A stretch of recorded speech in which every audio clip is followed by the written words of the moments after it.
everything spun, and she fell. Students screamed. The ambulance van was unavailable. When they got to the hospital, Leanna was still, calm, quiet, peaceful.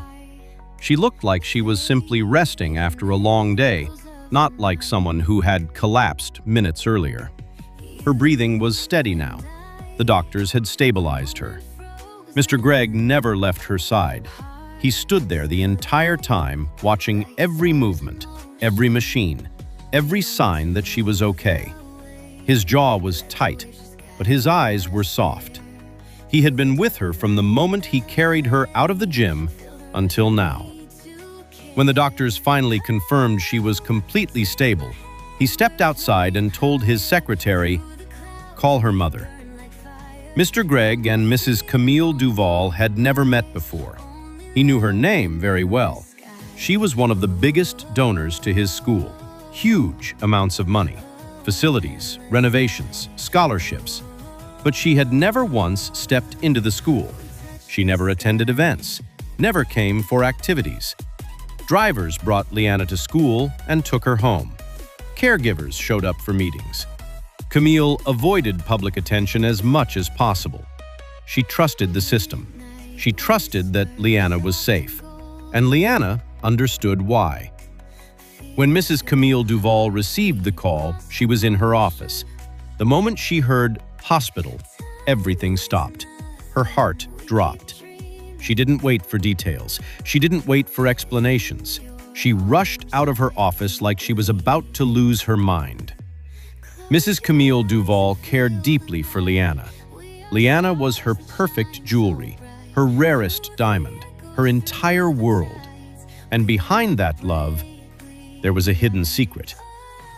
When she arrived at the hospital, she didn't greet anyone. She ran straight to Leanna's room. Leanna was still asleep, still calm. Camille sat beside her and gently touched her hand. Relief flooded her when she felt warmth. She then went to meet the doctor.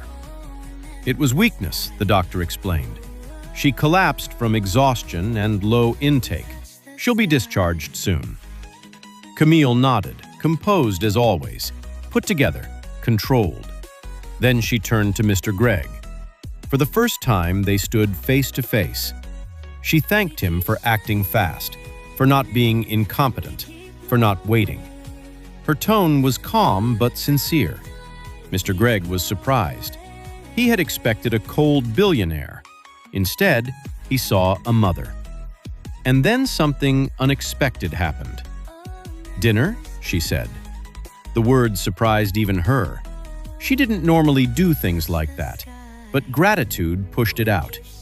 Mr. Gregg blinked slightly, then recovered. "Friday night," he said. "At the elite luxury restaurant?" She held his gaze. 7 p.m. Don't be late. Leanna was given 2 weeks off for recovery. Friday came quickly. Mrs. Camille arrived first. She wore a pink Dior coat dress, elegant, structured, powerful. Her heels clicked softly against the polished floor. Minutes later, Mr. Gregg walked in, wearing a fine pink suit, almost like it was planned. For a brief second, their eyes met, and something shifted. Neither of them knew yet that destiny had been standing between them for 14 years, but it was already watching. Friday night at the elite luxury restaurant was quiet, exclusive, and dimly lit with golden light that made everything look expensive. Mrs. Camille sat across from Mr. Gregg, her pink Dior coat dress structured perfectly against her frame. She looked composed, controlled, elegant as always. Mr. Gregg in his pink suit looked unexpectedly coordinated with her. They both noticed it. Neither mentioned it. Their conversation was easy, not forced. They spoke about leadership, about building things from nothing, about responsibility. For the first time in years, Camille wasn't guarding every word. She was comfortable. That was when a familiar voice cut through the calm. "Well, this is interesting."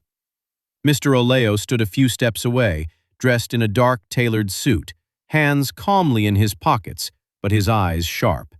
He had not expected this. He had especially not expected her to be here, with him. Camille turned slowly, unfazed. "Good evening, Mr. Oleo." Greg stood politely. "Sir?" Oleo's smile was controlled but tight. "I didn't realize the school owner and the jewelry queen were this close." "It's just dinner," Camille replied smoothly. Oleo's eyes flicked between them. "Of course, just dinner." The silence that followed was not friendly. It was territorial. Oleo leaned slightly closer to Camille. "I hope you remember our discussion about that investment deal. I would hate to lose your attention." Camille's expression remained unreadable. "I don't lose focus, Mr. Oleo." Greg watched carefully. He understood what was happening without anyone saying it. Competition. Oleo gave one last look. "Enjoy your evening." He walked away, but not far. He sat at another table where he could still see them. And for the first time, Greg felt something unfamiliar. Not anger, not insecurity, something protective. Later that night, as Camille returned home, her phone rang. Unknown hospital number.